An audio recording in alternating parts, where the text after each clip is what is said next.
It's really my pleasure to present Laboratory Medicine Grand Rounds about trends in autoantibody testing. And I'm going to try to give a little bit of an overview, not covering everything, and give some personal reflections about directions I think autoantibody testing is going as a field, and also some directions that I think we might want to help it take.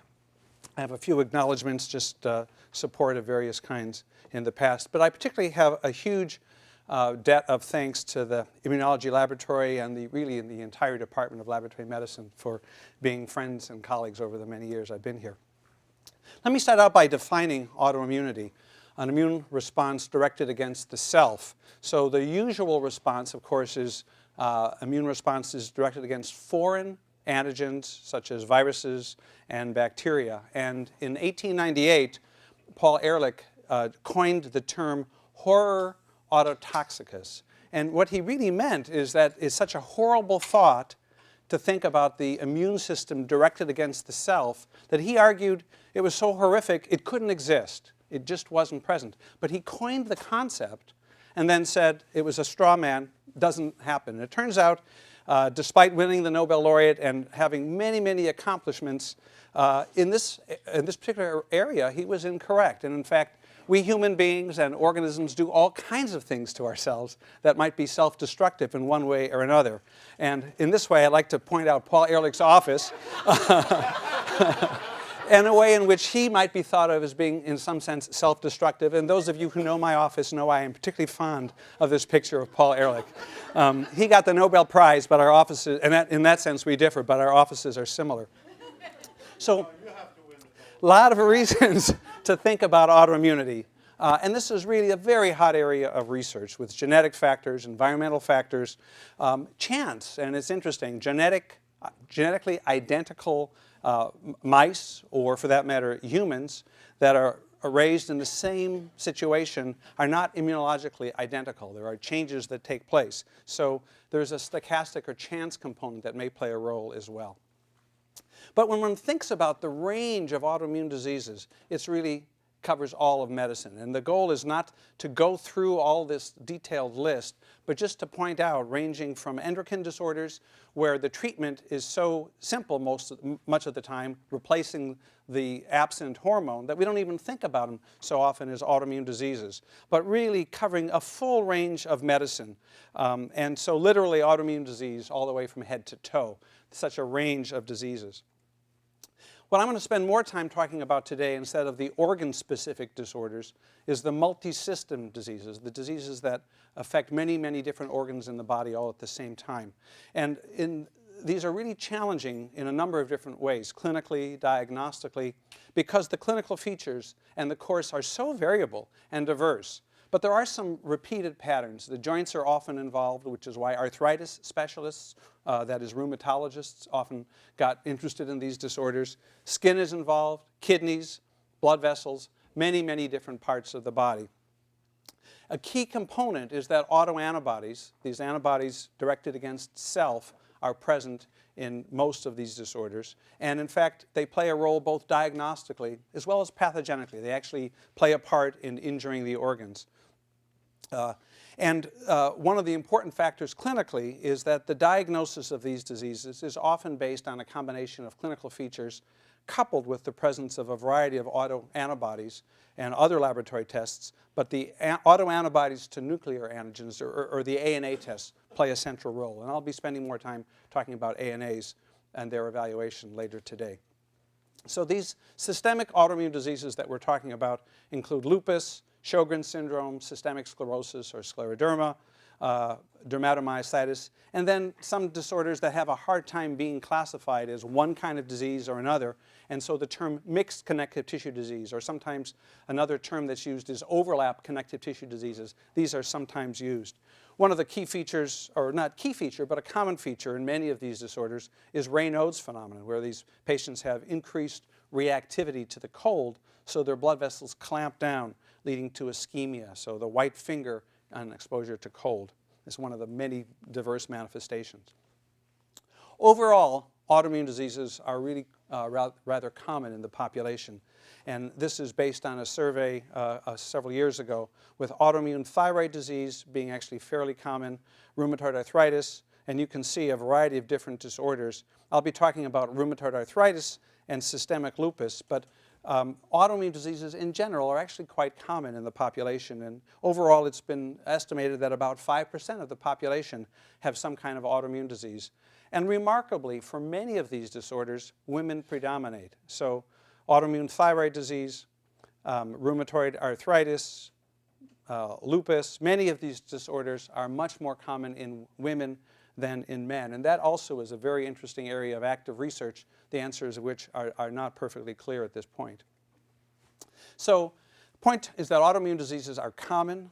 They cover a range of spectrum of organs and systems, range of severity, and they're actually fairly costly to the healthcare system. And a survey done in Connecticut said that in that state alone, $65 million per year were estimated to be spent on autoimmune diseases in terms of the fundamental process of autoimmunity leading to disease.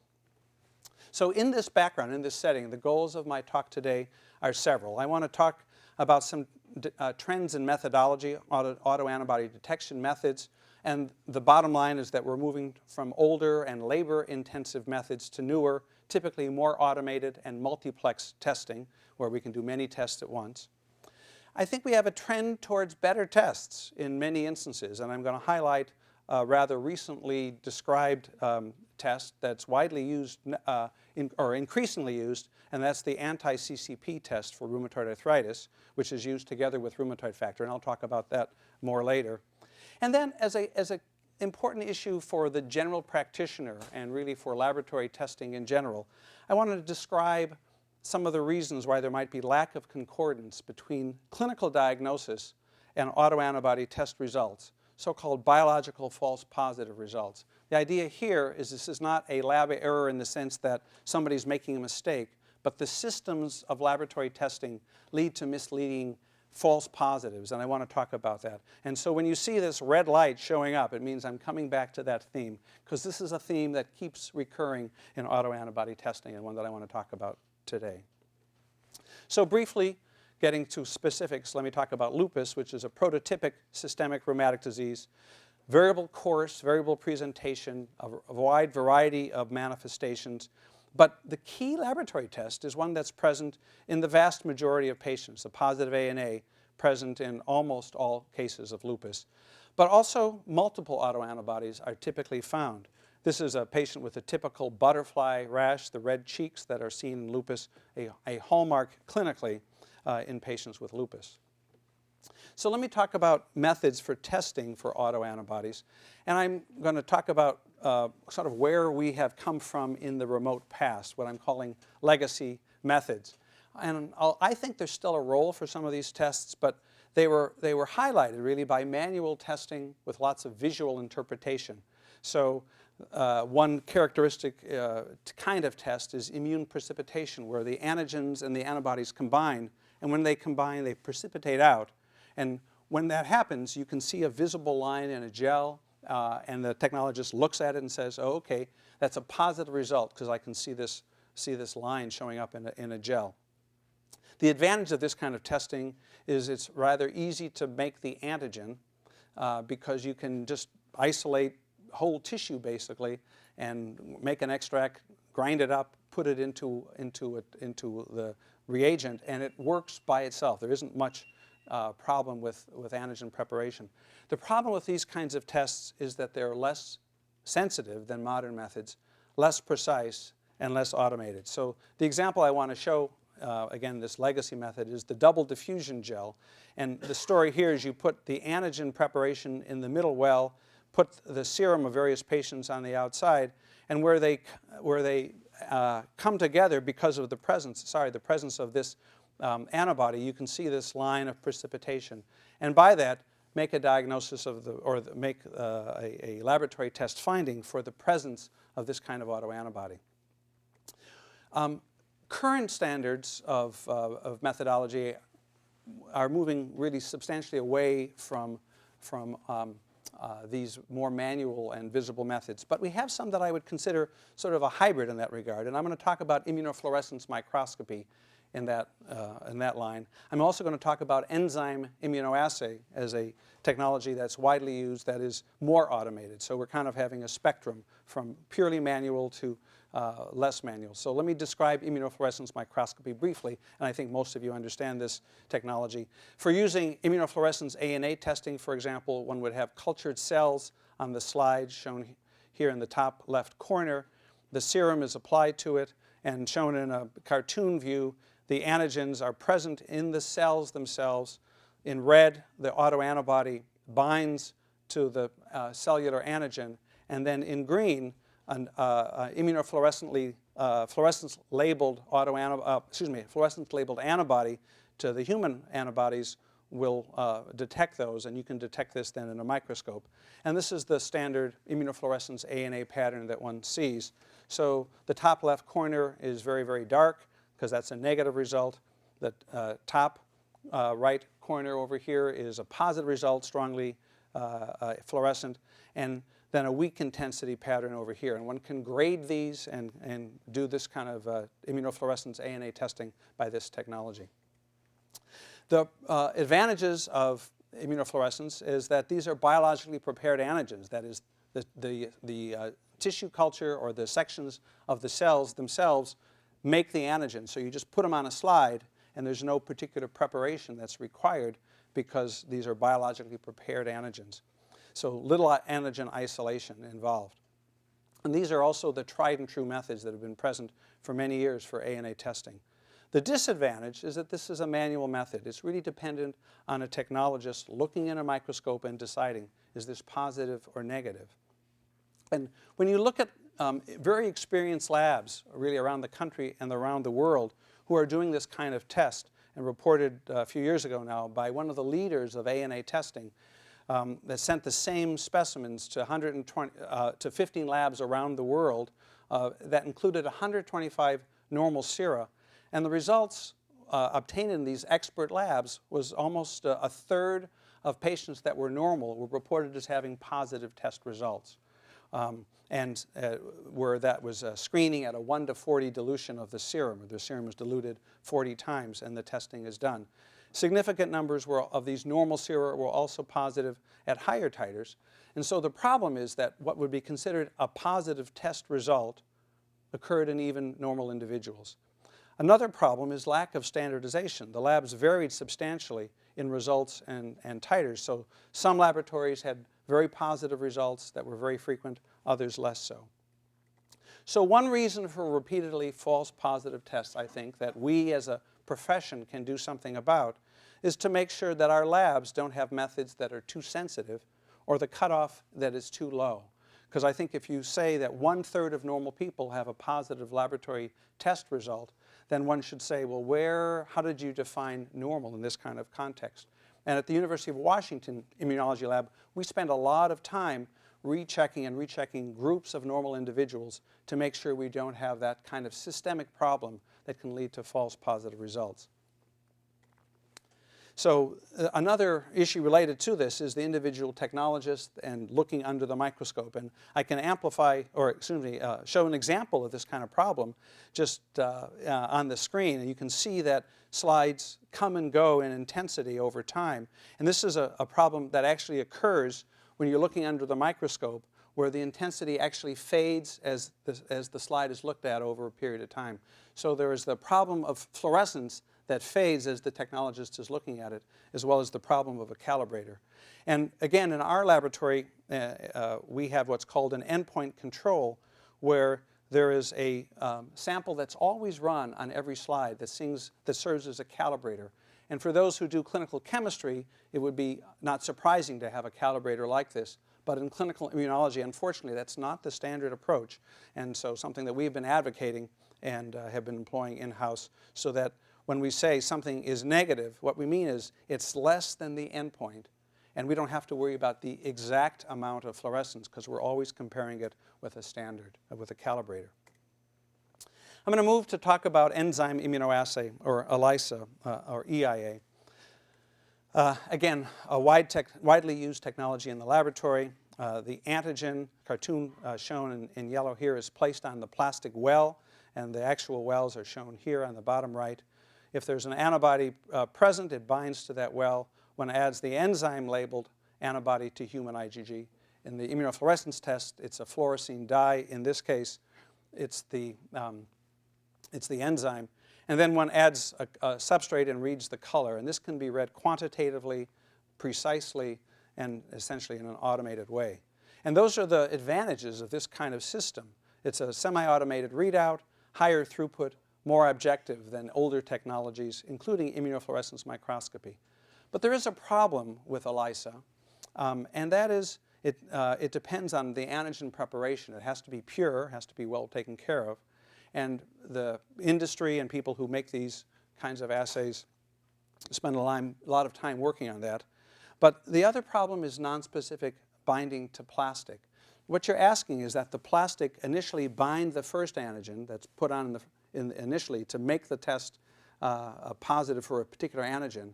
And then you're asking it not to bind the other serum that's put on. And there are a variety of blocking techniques and coding techniques that are designed to try to prevent that. But it's not a solved problem. And so another reason for false positive test results are sticky serums. Sometimes people joke about anti-plastic antibodies, where it's actually sticking to the well. And this is much more common in the serum of patients with autoimmune diseases for a variety of different reasons. So this is kind of a hard area to address, and the manufacturers that make these kinds of ELISA plates are working on this, and they come up with what might seem like bizarre solutions. So you use fish proteins as a blocking reagent because that seems to work better than other kinds of proteins, or using a variety of different kinds of detergents.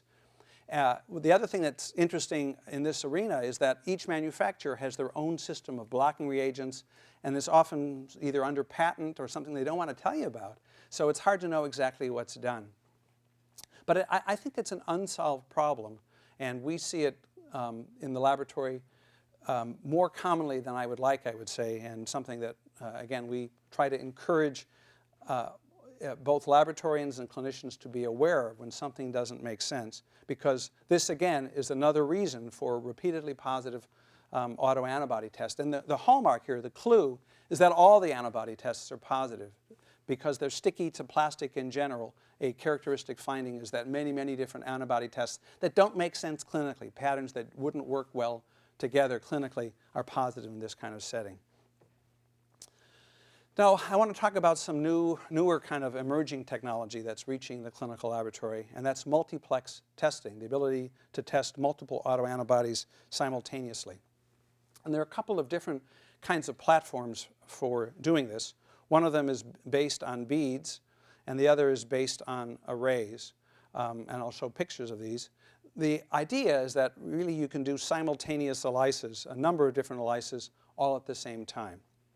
So the bead-based system would mean that each different color of bead has a different antigen on it. So in this case, all of these yellow ones have a particular antigen called SSB.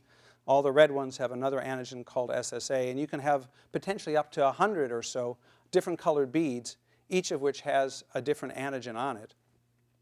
If there is an autoantibody present, shown in black, for example, to SSA, the anti-SSA antibody will bind to the red bead, and then one comes along with a fluorescent detection antibody, and that will detect the autoantibody bound. So this is a way to get dozens, really, of ELISAs all at the same time. And then you look under a fluorescence machine that can read fluorescence to detect this positive result.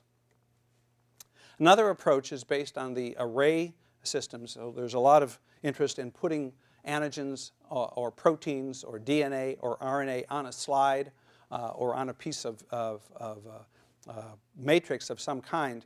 And in this case, again, it's the same idea of an ELISA, but in this case, each little teeny square here is coated with a different antigen, and one can measure all of these different antigens at once simply by putting serum on top of the well. So this array-based system is widely used in DNA and RNA, just starting to get into the autoantibody world.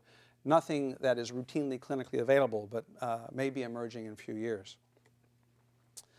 So advantages of multiplex testing are ones that you can imagine. It's potentially automated, potentially faster, and really has the advantage of efficiency. You can use a single technologist, one person's labor, and get multiple assays all at once.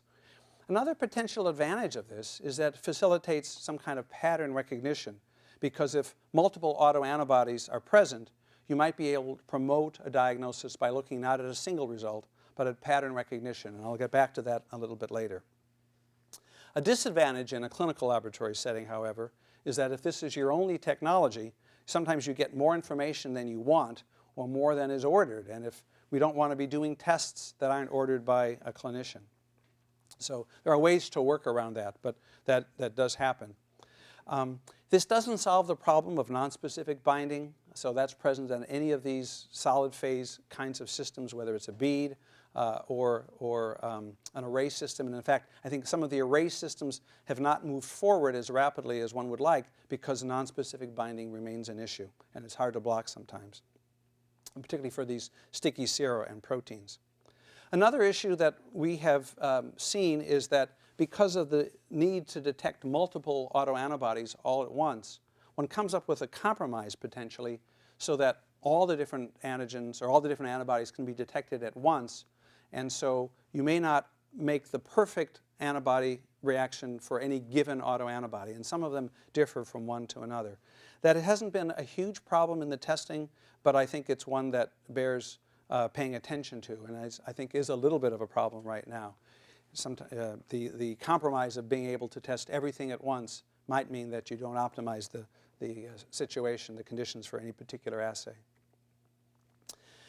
One reason why this is particularly relevant to studying diseases like lupus is that multiple autoantibodies are present in lupus. And so in studies that have been done recently, one can find that of 7 fairly commonly present autoantibodies, typically 3 or so are present when the patient first presents for diagnosis. Some of these include the laundry list or the alphabet soup, ANA, double-stranded DNA, et cetera. And I'm not going to go into the details for this talk, but it's useful to know that there are some pretty specific markers, antibodies against what's called the SM antigen and antibodies against double-stranded DNA. Well, one of the reasons to reconsider some of these issues right now is that traditionally rheumatologists and kidney specialists who are interested in lupus when it affects the kidney have considered anti-DNA antibodies to be the really single important antibody causing lupus kidney disease. And the question is, what about the others? And it turns out using these sensitive and multiplexing techniques and techniques that are able to detect low levels of antibody that just wasn't possible 20, 30 years ago, one can find that multiple different autoantibodies are concentrated and present in the glomerulus, in the kidney basement membranes of patients with lupus. So not only the antibodies against double-stranded DNA, but antibodies against these other antigens that were not clinically thought to be associated necessarily with lupus nephritis. And it's not just a nonspecific trapping of antibodies in the kidneys, because if you look for antibodies against tetanus or against EBV or against other autoantigens, you don't find them. So even though clinically we rely on antibodies against double-stranded DNA to help sort out the presence of lupus nephritis, turns out all these play a role in the pathogenesis of kidney disease and in the pathogenesis of lupus. So the multiplicity of autoantibodies in lupus are important pathogenically, as shown in the kidneys. They're also important diagnostically. So there are these ways in which you can sort out subsets of lupus. And again, for this talk, I'm not going to go into that. But many of these multi-system diseases actually have different subsets of disease that vary from one to another clinically and in terms of prognosis and clinical manifestations. And the different kinds of autoantibodies can help sort them out. They don't replace the clinician in making a diagnosis or in evaluating these patients, but they can help sort them out serologically. Another issue is that multiple autoantibodies, when they're present, suggests that the disease, that there really is a disease present, that it's not just a nonspecific binding issue, particularly when the presence of multiple autoantibodies cluster in a pattern that's associated with disease. So this is, again, from a summary paper that I don't want to go into this in detail, but suffice it to say that many of the diseases, lupus, Sjogren's syndrome, and so on and so forth, are associated in various patterns of different autoantibodies. And they can be used both to make a screening test to some extent, as a secondary test, and as an additional confirmatory test in various ways. The problem then is that there really is sometimes an alphabet soup of autoantibody tests where there's a whole host of different ones, and it's hard to know which ones are coming up to the surface that are clinically important from time to time. And it's hard for clinicians, particularly those who aren't dealing with this every day, to figure out what's important. So committees get together under these kinds of circumstances and try to come up with consensus criteria for classification or diagnosis. And that's been done for lupus, where there are 11 criteria that have been accepted by committees as being characteristic of this disease for epidemiologic purposes. And among those 11 criteria, 2 of them are laboratory tests, a positive ANA test and antibodies against either double-stranded DNA or SM or anti-phospholipid antibodies, another group of autoimmune antibodies that are associated with lupus. So that's how you make or help establish a diagnosis and allow classification of a patient who has the disease. Problem is that patients come in with nonspecific symptoms that are actually fairly common, and they could be part of a disease like lupus or these multi-system disease, but they're just not very specific. So commonly, patients present to a caregiver with fatigue, with aches and pains, headache, depression, rashes, a variety of different kinds of problems, with alopecia. In fact, a number of our faculty, men, have alopecia, and I can tell you they don't have lupus as a cause. So these are symptoms that are legitimate, but they're nonspecific. If they're present, they might suggest the clinician think about lupus, but the vast majority of patients with these symptoms do not have lupus or a connective tissue disease. So one of the questions is, should ANA testing be done on all these patients with nonspecific symptoms? So the argument in favor might be, well, you don't want to miss an important diagnosis. These can be frustrating symptoms, and so the usual setting where someone might test, a physician might test, is the patient who comes back the 3rd or the 4th or the 5th time with these symptoms of fatigue and they don't find an explanation. And the hope is that they might explain the symptoms and provide specific treatment options. The con, the reasons not to do this kind of testing, is that the test, first of all, is unlikely to be positive, so why bother? If it is positive, it isn't really likely to explain the symptoms in many times because many more people have the symptoms than have the diagnosis. And if it's positive, it's really unlikely to be associated with the diagnosis at all, again, because of this problem in part of autoimmune testing that's positive. So here's the kind of setting I'm really thinking about. You go to the doctor, to Dr. Testmore, and he's explaining to his patient here, I ordered the ANA blood test because you might have lupus. And so now the test comes back, and I say, the ANA is positive, but I don't think you have lupus. Now, here's the setting, and she just says, wait a minute, you did the test, now it's positive, and how do we interpret that? So another physician might say, well, Dr. Les test says, I don't think you have to worry about lupus. I'm not going to do the test, and maybe I'll miss the diagnosis some of the time, but at least he's thinking, okay, there's no NA test. I don't have to worry my patient. I won't have to worry about explaining it. But in the back of their minds, sometimes there's the question, but am I missing the diagnosis? Would I help my patient better if I knew that there was a diagnosis and come up with some kind of treatment? And these are the kind of balancing acts that clinicians go through all the time. So I'd like to get to kind of a consideration, theoretical consideration of the distribution of laboratory tests in various populations. And this is an idealized slide showing ANA test results with the ANA titer on the x-axis, and the blue diagram is in lupus patients, normals here in green, and disease control in red. And so one was really kind of thinking about autoantibody testing as well as other laboratory tests as being in these kinds of distributions. And so when we say we're going to screen, for example, at a 1 to 40 dilution over here, it means we're basically calling everybody less than this result negative. So the vast majority of people in green, the normals, are going to be negative, and most of the patients with lupus will be positive. And we know that's a compromise because there is no single value along here that will distinguish with certainty unless one gets up to very high levels where, in fact, many of the lupus patients won't be positive. So that's the conundrum we have. We describe that sometimes with receiver operating characteristics curves, or the ROC curve. And I think thinking about the ANA test in lupus in this setting is interesting because, well done, I think an ANA test is about 95% sensitive and 95% specific. So a receiver operating characteristic curve shows the false positive test results percentage on the x-axis, so 1 minus specificity over here, and the true positive, or the sensitivity, is on the y-axis, and a random test result is this diagonal line over here. A perfect test is up in the top left corner with 100% sensitivity and 100% specificity. And you can see that actually an ANA test is not that far from the top left corner. And that's true whether you think about the normals overall or you're considering disease controls that might see, for example, an internist, and though there might be a higher presence of nonspecific ANAs, it's still not a bad test by these kind of criteria. The problem is that the disease is rare and the symptoms are common. But there isn't any single point anywhere along this spectrum where you could say, I will pick this point and have a terrific result, because there's just this whole range that could be considered where one might draw the line.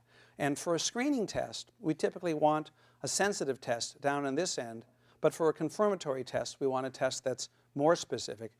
And one of the problems, I think, is that when we give test results, we simply say, is it for autoantibody testing, as well as many other tests, we simply say, is it positive or is it negative? So one of the common reasons for these false positive tests is that some normal individuals have high levels of natural or normal autoantibodies. That's biology. And there's nothing that one can do to tweak the assay itself that will get around that. And that is actually fairly common.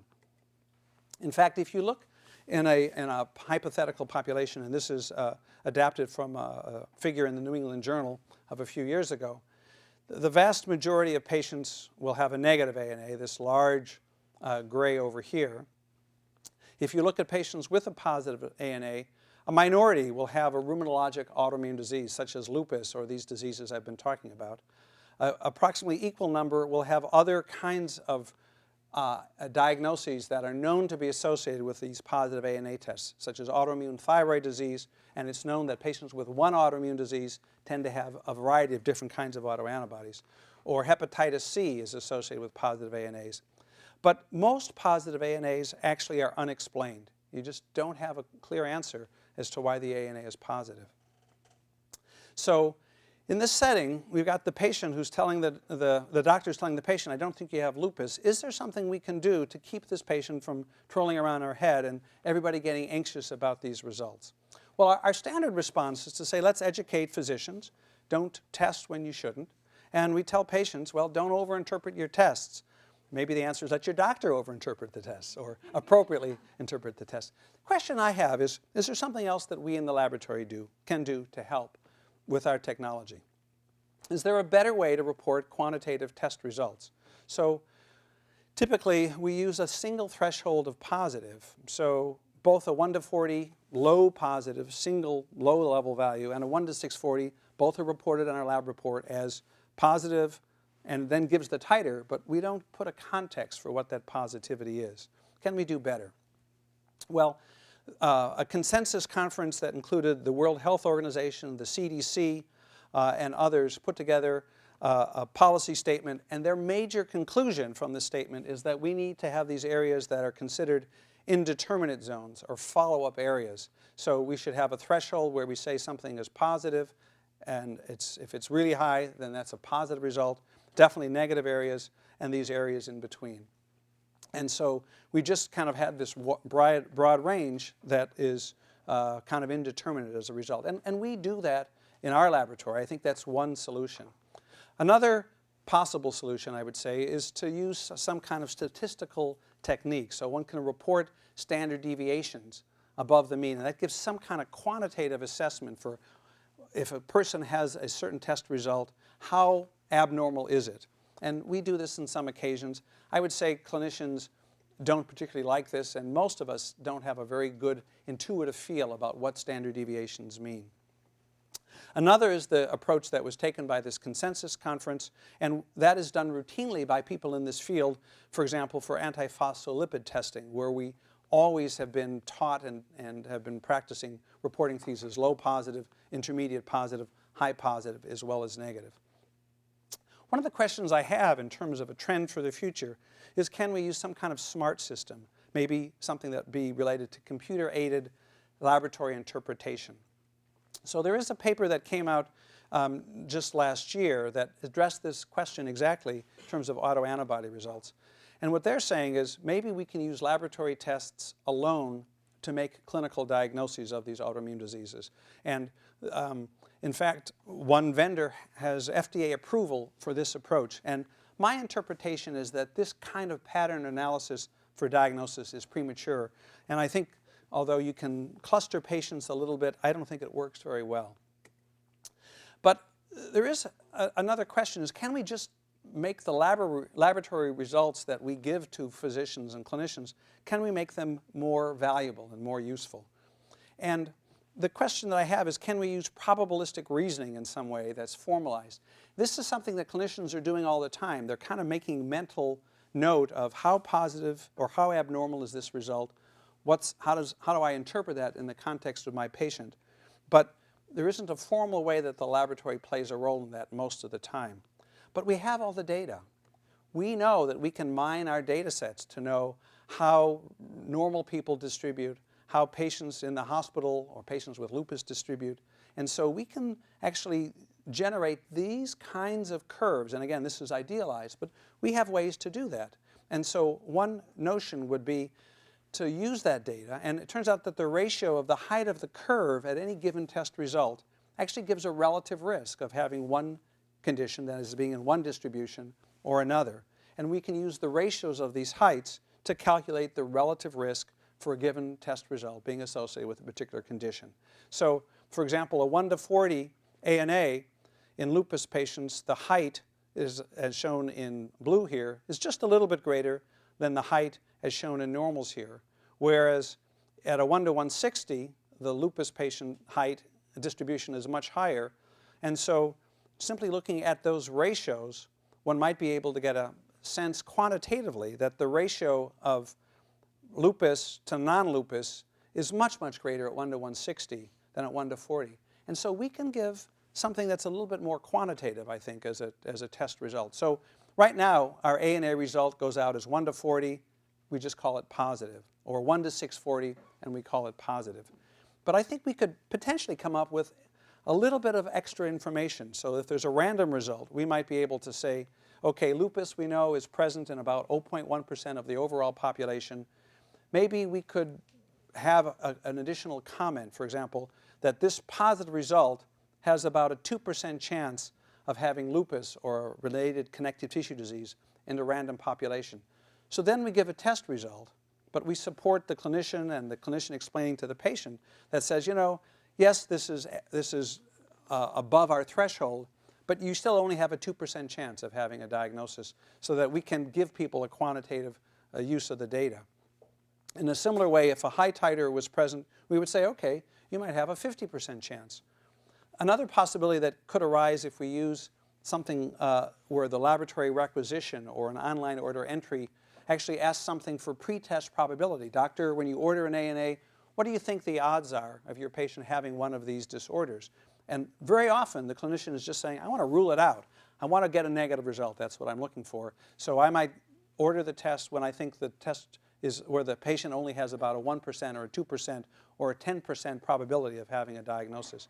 Well, in this case, we could come up with a little bit more of a patient-specific result, where we would say, okay, if there's a 10% pretest probability, then if the test result is positive, then it's higher afterwards. And one might say either something like 50% or 80% if there's a high titer ANA present. the point that I'm making, not that this is the right answer or these are the best approaches, but I think we have the potential access to quantitative data that we aren't using very often. And so the notion might be, okay, 1 to 40 ANA, the doctor says, I don't think you have lupus. And the patient says, oh, okay, 2% chance, I don't have to worry that much about it.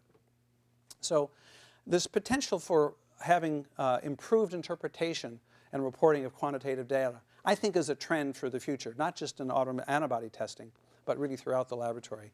And the clinical laboratory often has this kind of distribution data, but it's not used.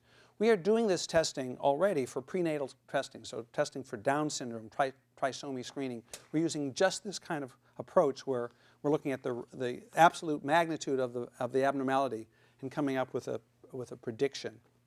And so I think there's potentially wide use of this approach in the lab. So another reason to think about repeated false positive autoantibody tests, though, and I want to talk about, is preclinical disease. These are patients who have the antibody, they have the pathologic autoantibody. This is not just normal, but they're not sick yet. So here's the story, is that autoantibodies occur years before, in many instances, years before the clinical disease is manifest and years before the diagnosis. So this shows the development of ANAs, for example, where the clinical symptoms are at this time in red, and then about 9 months later the diagnosis was made on average. But even 6, 5, 4, 3 years before the diagnosis was made, these patients had autoantibodies present.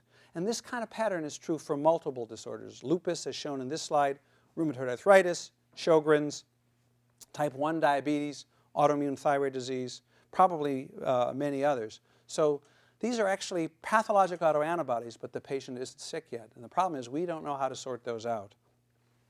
And it turns out that multiple autoantibodies show up this way and their number is increasing. And again, this is a study about lupus patients where the first manifestation of lupus was here in type 0, but a variety of different autoantibodies became increasingly frequent in the several years before the diagnosis was made. So preclinical disease is actually a problem in the kind of scenario that we're talking about, where one can say, well, don't worry, because 2% of people have this test. You don't have to worry about it. Because some of these patients will get disease. And again, we don't know how to sort that out. There's hope that with multiple different kinds of testing, we might be able to sort that out in the future, but we're not there yet. Another reason to have false positive test results is the sense in which false positive, because you're looking for one diagnosis, but in fact other diagnoses may also be associated with autoimmunity. So for example, we think about ANA positive in being lupus and these connective tissue diseases, but among Native Americans with rheumatoid arthritis, another condition presenting with arthritis, ANA positivity is actually fairly common. Reasons for that are not clear, but it's kind of can be confusing. You're thinking rheumatoid arthritis, get this panel of tests that includes an ANA, then it's positive. What do you do about it? So this brings me to talk about rheumatoid arthritis, and which is the most common of the autoimmune rheumatic diseases. And what we would like is better tests for diagnosing and making prognostication of inflammatory arthritis. And part of the reason for this is tied into therapies. There are terrific, powerful, but potentially dangerous therapies that are being used now and are coming down the line to treat autoimmune diseases such as rheumatoid arthritis by suppressing the immune system in a global way. And that leads to increased risk of infection, but it also gives us powerful tools for downregulating the immune response. We now know that there's really a definite value in improving quality of life, in improving the joints, in early treatment and disease control. So we would like reliable tests or test combinations that allow us to establish these diagnoses and make a prognostication for an individual patient. Because we want to prevent this kind of severe deformity that can occur in some of these patients. What we want to know is who's going to have persistent disease when someone presents with joint pain, and who's going to have severe disease. And a paper that came out a couple of years ago basically has a model for this. And going through a lot of information, what they screened is many, many different variables that might play a role. And there are symptoms and signs, but the best two factors, the ones that had the highest odds ratio of saying who's going to have long-lasting disease, is two laboratory tests. One of them is rheumatoid factor the test that's been around for decades, and this newer test, Anti-CCP. So rheumatoid factor, again, many people know about this test. It's an autoantibody shown here in this blue that reacts with normal IgG. And this is the traditional test for rheumatoid arthritis in the clinical laboratory. So anti-CCP stands for antibodies to cyclic citrullinated peptide, and it uses a synthetic circular peptide that contains this amino acid citrulline. And citrulline is formed by conversion from arginine by taking this amino group and making a carboxyl group. So it's formed by this enzyme that does this after the proteins are already made. So this is a post-translational modification that occurs. And it turns out that this is a really quite good test. It's in many respects similar to rheumatoid factor, but it's more specific. And work done in the immunology laboratory here with our colleagues showed that unlike the rheumatoid factor test, which is very commonly positive in patients with chronic infections, specifically hepatitis C, that's not true for anti-CCP. So it's really a much more specific test. And it's a great predictive test. It predicts who's going to have severe disease and erosive disease. And it's present early in the disease when you'd like to make those early interventions to prevent disease progression. So this is a comparison of rheumatoid factor here and anti-CCP here, and in multiple different studies and conditions. And I'm just going to summarize it on the next slide. So overall, the sensitivity of rheumatoid factor and anti-CCP is fairly similar, but the specificity is much greater.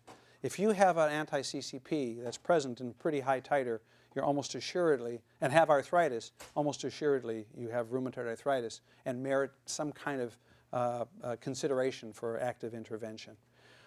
This shows that it's also present early in the course of disease, as was also true for the ANA test in lupus. So here's looking at 3 to 5, 5 to 7, and greater than 10 years before the diagnosis. And even this far back, a small percentage, 10% or so of patients, will have positive results till it's present in about 3/4 of patients at the time of diagnosis. It's true for both rheumatoid factor and anti-CCP that they're present for years before.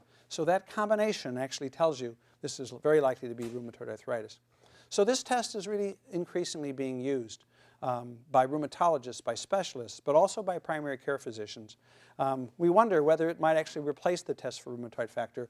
Right now, it's primarily being used together with the rheumatoid factor test. They're both prognostic. If you have the antibody, you're going to do worse. It supports the idea of this multiplicity of testing both antibodies, and it's clearly a more specific test that has a valuable role.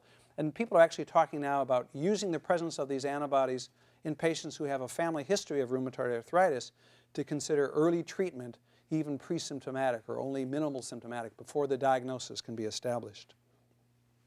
And again, I think this points out the value of laboratory testing in these kinds of conditions, where the laboratory tests really play a central role in being able to prognosticate effectively. So I've talked about a number of different things over the course of the hour. We talked about how older, labor-intensive tests are being replaced and tendency towards more automation and multiplexing. Talked about really a success story, anti-CCP for rheumatoid arthritis, which is really making a substantial change in practice. And I've tried to describe some reasons why there's discordance between clinical diagnosis and autoantibody test results, and really asking the question, can we use smart systems and computers to improve this kind of disconnect, both for autoantibody testing, but really for testing throughout the laboratory, doing quantitative tests. I appreciate your attention, and thank you.